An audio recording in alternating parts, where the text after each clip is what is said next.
মুর্শিদের হুকুমের মজলিসে বাৎসরিক সালানা মাহফিলে আমাদেরকে আসার ও বসার তৌফিক দান করেছেন। এজন্য সকলে আমরা আল্লাহর দরবারে শুকরিয়া জানাই। সকলে বলি আলহামদুলিল্লাহ।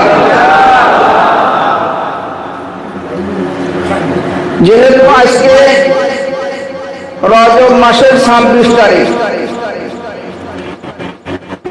এবং সেই সঙ্গেই আমাদের বাৎসরিক সালানা মুসলিমুল মজলিস, অতএব রজব সম্পর্কে সংক্ষিপ্ত আলোচনা প্রয়োজন এবং আমাদের সালানা মাহফিল সম্পর্কেও সংক্ষিপ্ত আলোচনা হবে ইনশাআল্লাহ। আমি পবিত্র কালামে পাকে কোরআনের পারার সূরা বনী ইসরাঈলের প্রথম আয়াত তেলাওয়াত করেছি। এই আয়াতের মধ্যে আল্লাহ রাব্বুল আলামিন মেরাজ সম্পর্কে রাসূল পাক সাল্লাল্লাহু আলাইহি ওয়াসাল্লাম এই জমিন থেকে বাইতুল্লাহ শরীফ থেকে বাইতুল মুকাদ্দাস এবং সেখান থেকে আল্লাহ পাকের আরশে আযীম পর্যন্ত আল্লাহ রাব্বুল আলামিনের দরবারে আমাদের নবী মুহাম্মদুর রাসূলুল্লাহ সাল্লাল্লাহু আলাইহি ওয়াসাল্লাম ভ্রমণ করেছিলেন এবং আল্লাহ পাকের অসংখ্য নিদর্শন সমূহ তিনি দেখেছিলেন। তো এ ব্যাপারে সংক্ষিপ্ত কথা হবে।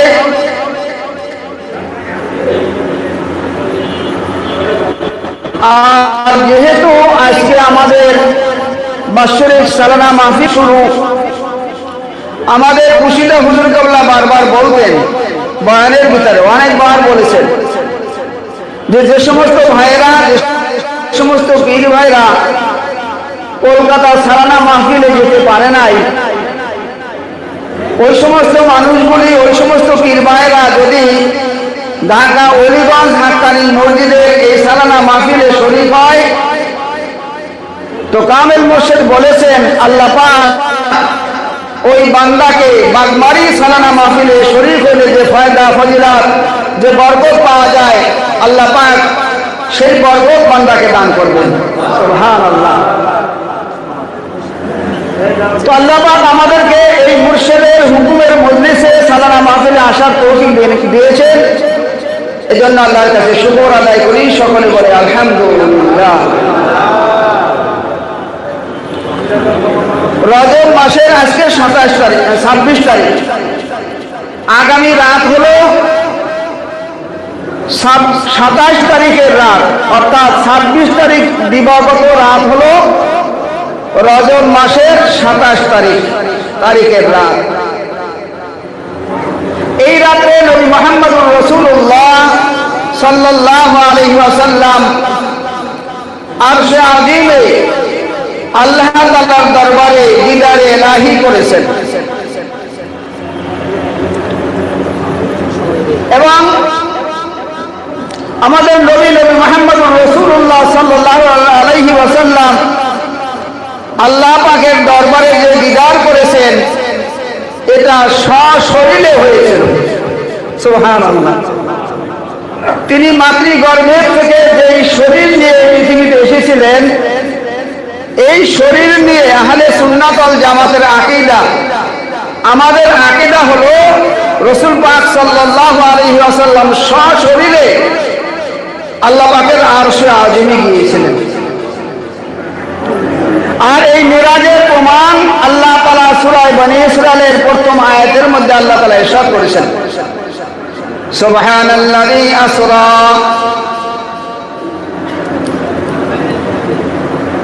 পবিত্র ওই মহান সত্তা।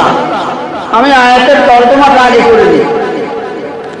সুবহানা, পবিত্র, আল্লাযী, ওই মহান সত্তা, আসরা, যিনি ভ্রমণ করাইছেন, বিআবদিহি, তার বান্দাকে, লাইলান, একটি রাত্রের কিছু অংশে, মিনাল মসজিদুল হারাম, মসজিদে হারাম থেকে। মসজিদে হারাম কোথায়? মক্কা শরীফে, বাইতুল্লাহ শরীফে। মিনাল মসজিদুল হারাম ইলাল মসজিদুল আকসা, মসজিদে হারাম থেকে মসজিদে আকসা পর্যন্ত, আল্লাযী বারাকনা হাওলাহু, যার চতুর্দিকে আল্লাহ তাআলার বরকতে পরিপূর্ণ, লিনুরিয়াহু মিন আয়াতিনা, এই মেরাজ বা ইকরা এজন্য হয়েছে, এজন্য আল্লাহ রাসূল দ্বারা মেরাজ করাইছেন আল্লাহ তাআলা, যে লিনুরিয়াহু মিন আয়াতিনা, এজন্য যে আল্লাহ তাআলা আল্লাহর আয়াত সমূহ, আল্লাহর নিদর্শন সমূহ আল্লাহ রাসূল সাল্লাল্লাহু আলাইহি ওয়াসাল্লামকে আল্লাহ পাক দেখাবেন। সুবহানাল্লাহ। ইন্নাহু হুয়াস সামিউল বাসীর, নিশ্চয় তিনি অধিক শুননেওয়ালা এবং দেখনেওয়ালা। আয়াতের সংক্ষিপ্ত তাফসীর হলো, আল্লাহ তাআলা সুবহানা শব্দ দ্বারা এই আয়াতটা শুরু করছেন। সুবহানা শব্দ বলা হয় কোন আশ্চর্য ঘটনা, আশ্চর্য কথা যখন শোনা হয়, বলা হয়, তখন আল্লাহ তাআলার পবিত্রতা বর্ণনা করা হয়। তো আল্লাহ তাআলা সুবহানা শব্দের দ্বারা আল্লাহ তাআলার পবিত্রতা বর্ণনা করছেন। সুবহানা আল্লাযী আসরা, যিনি ভ্রমণ করাইছেন। এইখানে আসরা শব্দের অর্থ হলো রাত্রিকালের ভ্রমণ। রাত্রিকালের ভ্রমণকে ইসরা বলা হয়। কেন রাত্রিকালের ভ্রমণ? যেহেতু এই 26 তারিখ দিবাগত রাতে পুরা রাত্র আল্লাহ রাসূল সাল্লাল্লাহু আলাইহি ওয়াসাল্লামের মেরাজ পূর্ণ রাত্র হয় নাই। এটা কিসের দ্বারা বোঝা যায়? বলে এটা বোঝা যায় লাইলান শব্দের দ্বারা। কারণ এই লাইলান শব্দের শুরুতে আলিফ এবং লাম নাই। আলিফ লামে ইস্তিগরাকি যদি থাকতো, আল-লাইল থাকতো, তার দ্বারা আল-লাইল শব্দের অর্থ পূর্ণ রাত, আর লাইলান শব্দের অর্থ হলো রাতের কিছু অংশ। কেননা রাসূল পাক সাল্লাল্লাহু আলাইহি ওয়াসাল্লাম রাতের প্রথম ভাগে ওনার ফুফু আম্মার ঘরে, উম্মে হানির ঘরে ঘুমিয়েছিলেন রাতের কিছু সময়। এরপরে সেখানে হযরত জিবরিল আলাইহিস সালাম ও হযরত মিকাইল আলাইহিস সালাম সেখানে আল্লাহ রাসূল সাল্লাল্লাহু আলাইহি ওয়াসাল্লামকে নেওয়ার জন্য আসেন এবং ওনাকে নিয়ে হাতিমে যান। কাবা শরীফের উত্তর পাশে যে গোল আকৃতি করা যে জায়গাটা আছে, ওইটাকে হাতিম বলা হয়। এইখানে নিয়ে যাওয়া হয় এবং জমজমের কুয়ার কাছে গিয়ে আল্লাহ রাসূল পড়ানো হয় এবং হাতিমে 2 রাকাত নামাজ পড়া হয়। এরপরে আল্লাহ রাসূল সাল্লাল্লাহু আলাইহি ওয়াসাল্লাম মেরাজ শুরু করেন। এখানে আল্লাহ রাসূলকে এই আয়াতের মধ্যে বিআবদিহি বলেছেন। বিআবদিহি বলার কারণ হলো আল্লাহ রাসূল সাল্লাল্লাহু আলাইহি ওয়াসাল্লামের দ্বারা এত বড় আহাম কাজ, এত বড় আশ্চর্য একটি ঘটনা যার দ্বারা হয়ে গেল, দুনিয়ার মানুষ তাকে উপাস্য হিসেবে গ্রহণ না করে, দুনিয়ার মানুষ তাকে মাবুদ হিসেবে গ্রহণ না করে। এই জন্য আল্লাহ তাআলা এই আব্দ শব্দ দ্বারা প্রমাণ করে দিলেন যে আল্লাহ রাসূল সাল্লাল্লাহু আলাইহি ওয়াসাল্লাম তিনি একজন আল্লাহর বান্দা।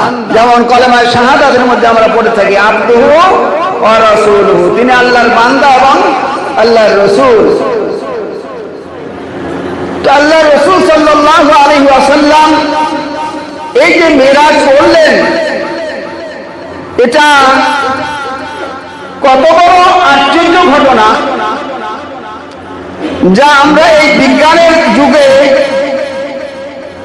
কিছুটা উপলব্ধি করা যায়। যেমন জমিনের যে ভ্রমণটা ছিল সেটা ছিল ইসরা, বাইতুল্লাহ শরীফ থেকে বাইতুল মুকাদ্দাস পর্যন্ত, এবং এই সময় আল্লাহ রাসূল সাল্লাল্লাহু আলাইহি ওয়াসাল্লাম বিভিন্ন জায়গায় নামাজ পড়েছেন। যেমন ইসরা এবং ইসরা বাইন মদিনা এবং হযরত মারিয়াম আলাইহিস সালামের সন্তান ঈসা আলাইহিস সালাম যেখানে জন্মগ্রহণ করেছেন, এমনি ভাবে বিভিন্ন জায়গায় হযরত জিবরিল আলাইহিস সালামের পরামর্শের মাধ্যমে তিনি না 2 রাকাত করে নামাজ পড়েছেন। এবং যখন বাইতুল্লাহ শরীফে বাইতুল মুকাদ্দাসে গেলেন, সেখানে গিয়ে দেখেন সমস্ত নবীরা সেখানে উপস্থিত, সমস্ত নবীদের রূহ সেখানে উপস্থিত, এবং সমস্ত নবীদেরকে নিয়ে আল্লাহ রাসূল সাল্লাল্লাহু আলাইহি ওয়াসাল্লাম তিনি ইমাম হয়ে হযরত জিবরিল আলাইহিস সালাম আযান দিলেন, এবং রাসূল পাক সাল্লাল্লাহু আলাইহি ওয়াসাল্লাম তিনি যে সাইয়্যিদুল মুরসালিন, সমস্ত নবীদের সর্দার, আল্লাহ তাআলা তা প্রমাণ করে ওখানে দেখাইলেন। অর্থাৎ সমস্ত নবীরা পিছনে মুক্তাদি, আর রাসূল পাক সাল্লাল্লাহু আলাইহি ওয়াসাল্লাম ইমাম হয়ে 2 রাকাত নামাজ পড়লেন। সুবহানাল্লাহ। এরপরে নামাজ পড়ার পরে ওখানে হযরত জিবরিল আলাইহিস সালাম যে বুরাক নিয়ে আসছিলেন, এখানে অনেক ঘটনা আছে যা বলার এখন সময় হবে না। হযরত জিবরিল আলাইহিস সালাম সেই বুরাকের উপরে উঠলেন। কিতাবে পাওয়া যায় যে যখন উঠবেন তখন তিনি এই উম্মতের কথা স্মরণ করলেন যে এই বুরাকে চড়ে তিনি আল্লাহর দিদারে যাবেন, এবং আল্লাহ তাআলার কাছে তিনি ফয়সালা করলেন এই উম্মতের জন্য যারা জান্নাতি হবে, সমস্ত জান্নাতি মানুষ বুরাকে চড়ে তারা জান্নাতে প্রবেশ করবে। সুবহানাল্লাহ। তো আল্লাহ রাসূল সাল্লাল্লাহু আলাইহি ওয়াসাল্লাম সেই বুরাকে উঠলেন, এবং বুরাকে উঠে তিনি যে উর্দু গগনে, উর্দু আকাশে গেলেন। উর্দু আকাশটা এত বড় স্পেস, এত বড় খালি জায়গা, যেখানে আল্লাহ রাব্বুল আলামিন অসংখ্য গ্রহ তারা নক্ষত্র আল্লাহ তাআলা সৃষ্টি করেছেন। এবং এই খালি স্পেসটা যে কত বড়, এটা আমাদের এই সাধারণ জ্ঞান দ্বারা বোঝা যাবে না। আমরা এটা উপলব্ধি করা আমাদের জন্য কঠিন, কারণ আমরা যে পৃথিবীতে বাস করছি, এই পৃথিবীটা একটা সাধারণ গ্রহ। আসমানে অসংখ্য গ্রহ উপগ্রহ রয়েছে। বলে আমরা যে পৃথিবীতে বাস করি, এই পৃথিবীটা সূর্যের থেকে, সূর্যটা এই পৃথিবীর থেকে 13 লক্ষ গুণ বড়। সুবহানাল্লাহ। এই পৃথিবীর থেকে 13 লক্ষ গুণ বড় হলো সূর্যটা। এবং এই সূর্যের চেয়েও বড় বড় আল্লাহ তাআলা নক্ষত্র সৃষ্টি করেছেন। যেমন আল্লাহ তাআলা এই আকাশের মধ্যে বিভিন্ন গ্যালাক্সি সৃষ্টি করেছেন। এই গ্যালাক্সির মধ্যে একটি গ্যালাক্সি এমন আছে, Betelgeuse, Proxima Centauri, Alpha Centauri, এই রকমের 500 নক্ষত্র নিয়ে এক একটা গ্যালাক্সি তৈরি হয়েছে।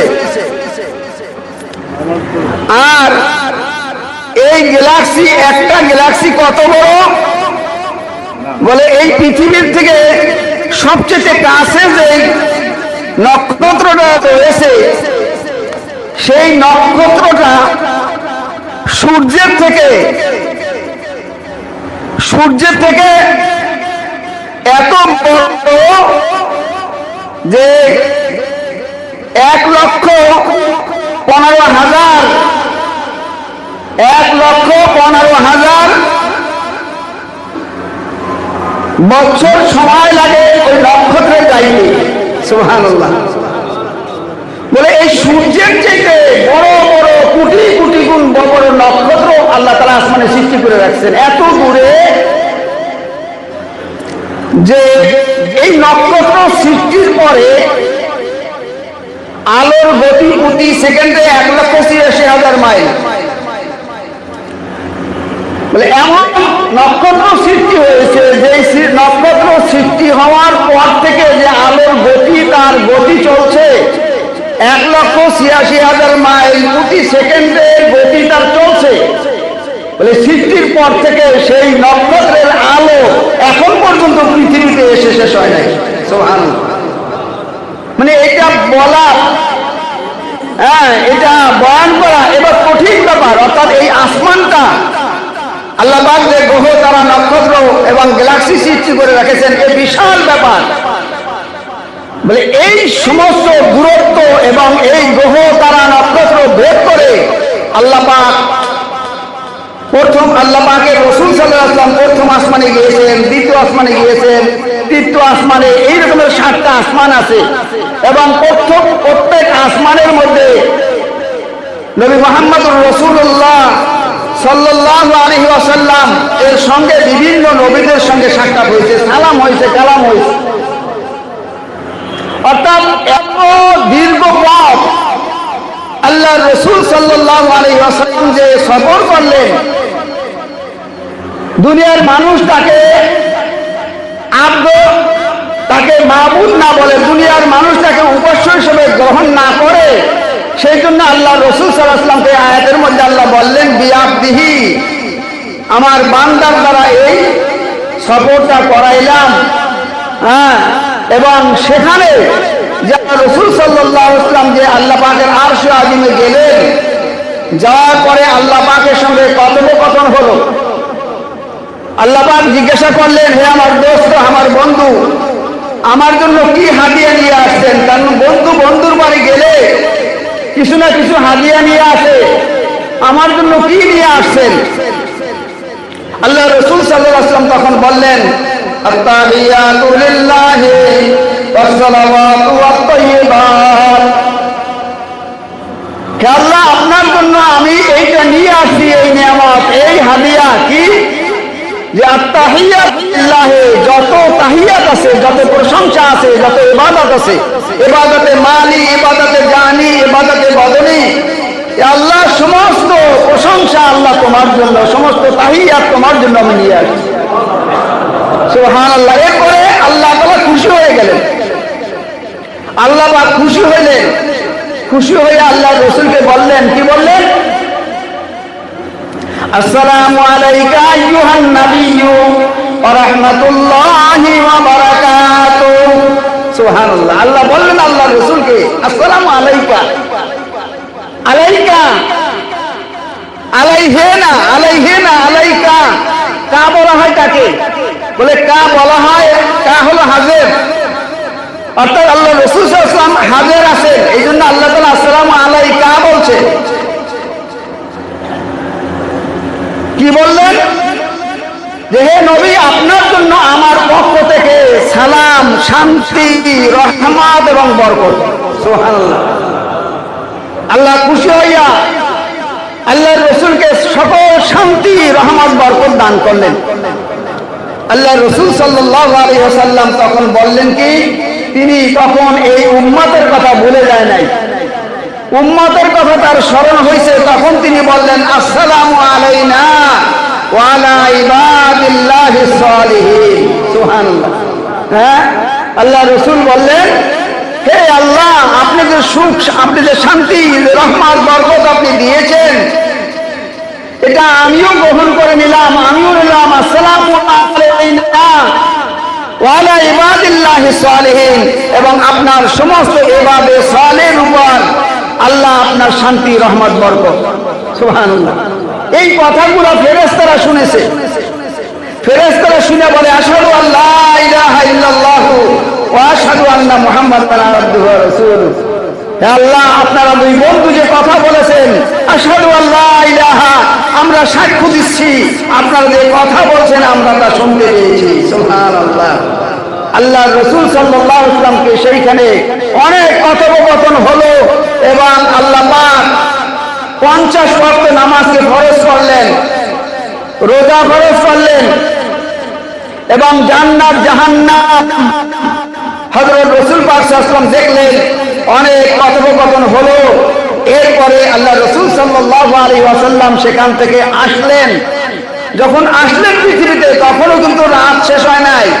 সুবহানাল্লাহ। তখনও এই যে এত দীর্ঘ পথ, এত খালি জায়গা, এত সেই প্রথম আসমান, দ্বিতীয় আসমান, এরকম সপ্তম আসমান, তারপরে সিদরাতুল মুনতাহা, সেখান থেকে আরশে আজিম। আরশে আজিমটা কি আছে? বলে আরশে আজিম হলো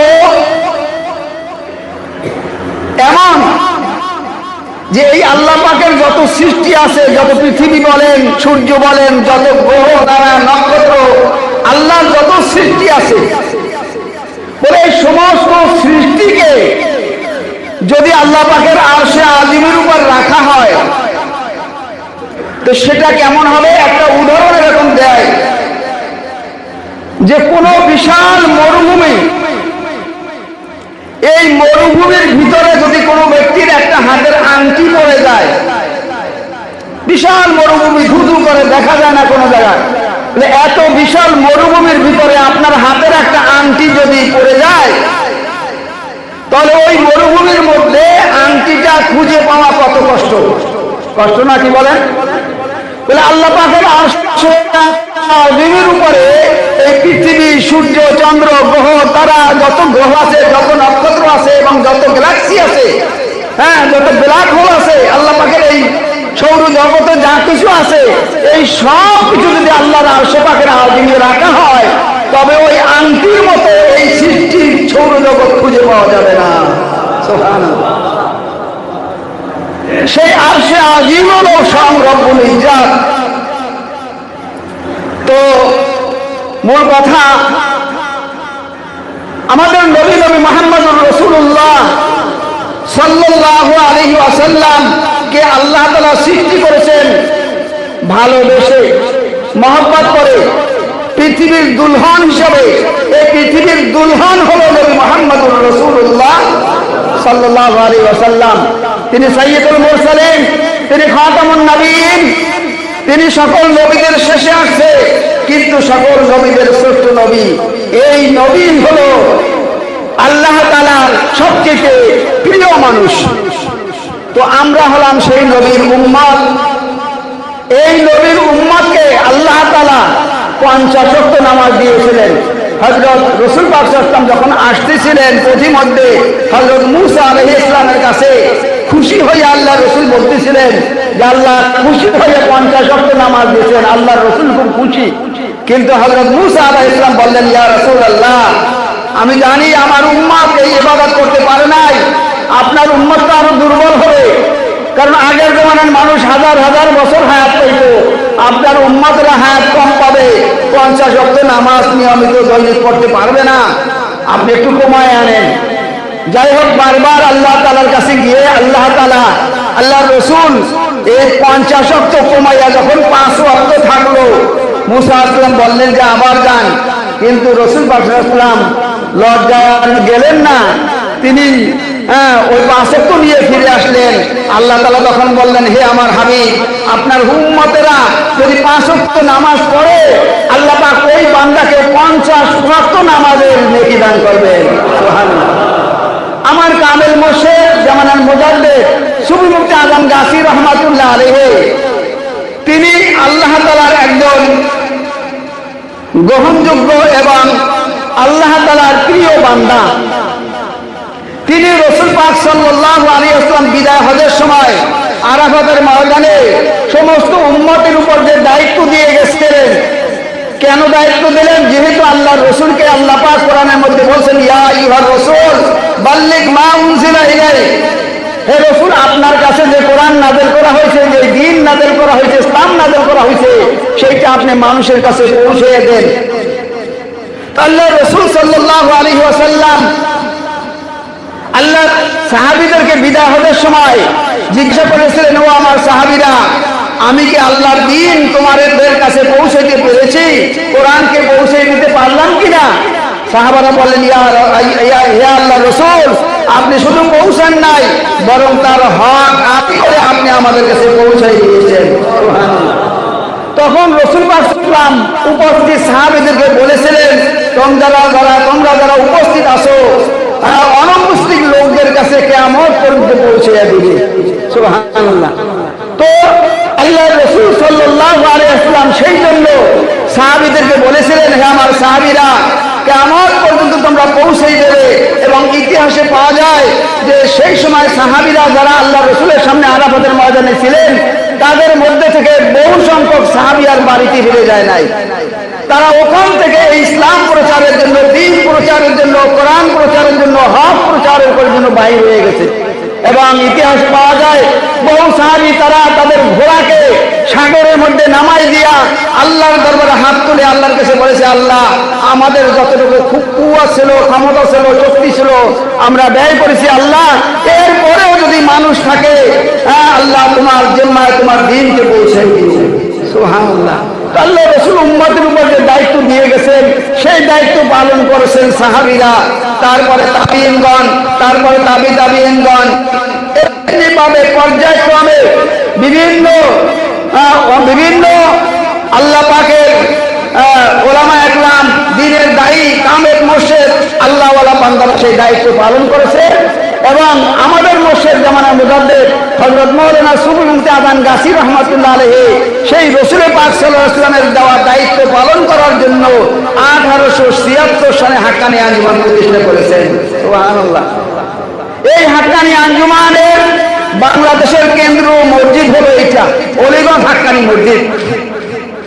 এই অলিগঞ্জ হাক্কানী মসজিদ যে কত বরকতওয়ালা মসজিদ, এটা আমরা জবান দ্বারা বুঝাইতে পারবো না, এটা জ্ঞান দিয়ে বুঝতে পারবো। আর বিশেষ করে এই এলাকার লোক যারা আছেন তারা তো ধন্য, এলাকার এই এলাকায় যারা বাস করেন আপনাদের কপাল ভালো, আপনারা ধন্য যে আল্লাহ পাক এইখানে এইরকম একটা হাক্কানী মসজিদ, কামেল মুর্শিদের হুকুমে একটা মসজিদ হয়েছে। মসজিদটা যখন হয় তখন এলাকার অনেক মানুষে এই মসজিদটা দেখে তারা বলে যে এত বড় একটা মসজিদ এখানে কেন উঠায়। তখন এলাকার লোকজন ছিল না, কিন্তু এখন এই এলাকার এই মসজিদে মাঠেও মানুষ ধরে না। সুবহানাল্লাহ। তো এই মসজিদ হলো জামানার মুজাদ্দিদ সুফি মুফতি আদান গাছী রাহমাতুল্লাহ আলাইহির হুকুমের মসজিদ। ভাইজান, হাক্কানী মসজিদ, হাক্কানী মসজিদ, আর এটা হাক্কানী মসজিদ এর ব্যাপারে কি বলবো, এটা ওলি আল্লাহর হুকুমে হয়েছে এবং হালাল মাল দ্বারা হয়েছে। অতএব হালাল মাল দ্বারা হালাল টাকায় যে মসজিদ হয় আর সন্দেহযুক্ত মসজিদের মধ্যে আকাশ পাতাল পার্থক্য আছে। যাই হোক ভাইজান, মূল কথা, সময় খুবই কম। তো এই রজব মাস সম্পর্কে আল্লাহ রাসূল সাল্লাল্লাহু আলাইহি ওয়াসাল্লাম রজব মাস যখন আসতো তখন আল্লাহ রাসূল একটা দোয়া পড়তেন, আল্লাহুম্মা বারিক লানা ফি রজব ওয়া শাবান ওয়া বাল্লিগনা রমাদান। এই দোয়াটা আমরা বেশি কিছু পড়ব। আর আল্লাহ রাসূল সাল্লাল্লাহু আলাইহি ওয়াসাল্লাম বলেছেন যে রজব মাসে যে ব্যক্তি রোজা রাখবে, রাসূলুল্লাহ সাল্লাল্লাহু আলাইহি ওয়াসাল্লাম বলেন, মান সামা ইয়াউমা সাবিউ ওয়া ইশরিনা মিনার রজব, যে ব্যক্তি রজব মাসের অর্থাৎ 7 তারিখে একটা রোজা রাখবে, আল্লাহ রাসূল বলেন কাতাবাল্লাহু লাহু সিয়ামা 60 শাহরা, আল্লাহ পাক ওই বান্দাকে 60 মাস রোজা রাখার নেকি দান করবেন। একটা রোজা রাখলে, এই জন্য নফল রোজা, যেহেতু অনেক পীর ভাইরা আজকে রোজা রেখেছে, আগামীকাল আজকে 26 রজব, আজকের যে রাত আসতেছে এটা 27 রাত, এই রাত্রেই মেরাজ হয়েছে।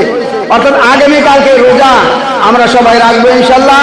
অনেকে আগামীকাল শনিবার রাখবে, রবিবার রাখবে, অনেকে আজকে রাখছে শুক্রবার, শনিবার রাখবে, আমরা রোজা রাখবো ইনশাল্লাহ। আমাদের এখানে ইনশাল্লাহ সেহরি ইফতারের ব্যবস্থা থাকবে, ব্যবস্থা আছে। আপনারা এখানে মজলিসে যারা আছেন কোনো সমস্যা হবে না, এখানে সেহরি ইফতারের ব্যবস্থা আছে। তো মূল কথা ভাই, আমার কথা বলার যেটা আসল উদ্দেশ্য সেটা হলো আমাদের সালানা মাহফিল। এই সালানা মাহফিলে আমরা দেখেন কত দূর থেকে চট্টগ্রাম থেকে, সেই উত্তরবঙ্গ থেকে, বিভিন্ন এলাকা থেকে ভাইরা আসছে। এলাকার ভাইরা যারা আছেন আপনাদেরকে অনুরোধ করবো, চিন্তা করে দেখেন কামেল মুর্শিদ আপনার বাড়ির পাশে কেন এই মসজিদটা তৈরি করছে এবং এই সালানা মাহফিলটা কেন হইতেছে। এই জন্য হইতেছে যে একজন মানুষ যাতে জাহান্নামে না যায়, একজন মানুষ যাতে জান্নাতি হতে পারে, মুর্শিদ তার ব্যবস্থা করে গেছেন। মুর্শিদ বলেছেন বাবা বিনা কাজায় নামাজ পড়বে, আর নামাজের পরে এই কোরআনের ওজিফা এবং হালাল রুজি এবং তাকওয়া পরহেজগারির আমলের দাওয়াত তিনি দিয়ে গেছেন। এবং এই 3 দিন এইসব ব্যাপারে আলোচনা হবে ইনশাআল্লাহ। অনেক মাওলানা বিভিন্ন সারা বাংলা থেকে বিভিন্ন মাওলানা সাহেবরা আসছেন, ওনারা বয়ান করবেন। আপনাদেরকে বলবো ভাই, ব্যবসা তো সবসময় করি, ঘরের কাজ তো সবসময় করি, আর করতেও পারবেন, কিন্তু ভাই এই সময়টা চলে গেলে কিন্তু আর পাওয়া যাবে না। এই 3 দিনের যে বাজার, নূরের বাজার কামেল মসজিদ মিলাইছে, এই 3 দিনের সময় চলে গেলে কিন্তু আর পাওয়া যাবে না। ব্যবসা করা যাবে, ঘরের কাজ করতে পারবো, চাকরি নকরি কাজ করতে পারবো।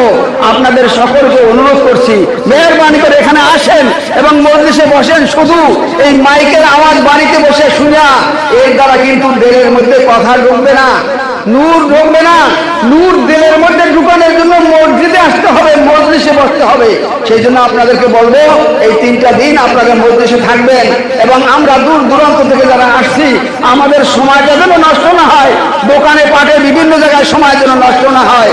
আমরা যদি এই মজলিসে বসি, দিলটাকে হাজির করে যদি বসি, তাহলে নিশ্চয়ই আপনার এই দিলের মধ্যে আল্লাহর পক্ষ থেকে সেখানে নূরে নূরান্বিত হয়ে যাবে আপনার দিলটা। এবং যে কথা এখানে আলোচনা করা হবে, সেই কথাগুলো যদি আপনারা আমল করতে পারেন, তাহলে ইনশাআল্লাহ ওই মানুষটা, কারণ সুন্নাত আযান গাছী রহমাতুল্লাহ এমন আমলের দাওয়াত দিয়েছে, এই আমল যদি কোনো মানুষ করে, ওই মানুষটা দুনিয়া থেকে ওলি আল্লাহ হয়ে যাবে ইনশাআল্লাহ। ভাইজান, ওলি আল্লাহ হওয়ার জন্য লম্বা পাগড়ি, লম্বা যুব্ব হইতে হবে, এটা কিন্তু শর্ত না। একজন মানুষ রিক্সা চালায়, নৌকা বায়, একজন মানুষ কৃষক, ওই মানুষটা ওলি আল্লাহ হইতে পারে কি পারে না ভাই? কামেল মোর্শেদ বলছেন, একজন মানুষের যদি নামাজ কাজা না থাকে, একজন মানুষের যদি রুজিটা হালাল থাকে এবং তাকওয়া পরহেজগারি থাকে, এবং একজন মানুষ যদি এই কোরআনে পাকের ওজিফার আমল করে, কোরআনের জিকির করে, তাহলে ওই মানুষটা দুনিয়া থেকে ওলি আল্লাহ হয়ে যাবে ইনশাআল্লাহ। সময় বেশি হয়ে যাচ্ছে ভাই, আমরা এখন নফল নামাজ পড়ব, সুন্নাত পড়ব, নফল পড়ব ইনশাআল্লাহ। কথা এখন শেষ করে তো আপনাদের সবাইকে বলছি, মেহেরবানি করে আপনারা এই 3 দিন এই মজলিসে আমরা প্রত্যেকে সবাই আমরা শরীক থাকবো এবং এখান থেকে কোরআন হাদিসের যে আলোচনা হয়, সে আলোচনাগুলো আমরা শুনবো। আল্লাহ পাক আমাদেরকে আমল করার তৌফিক দান করুন। আমরা প্রত্যেকে উর্সিকুলের বরকতের জন্য 2 রাকাত নফল নামাজ পড়বো এবং অন্যান্য নফল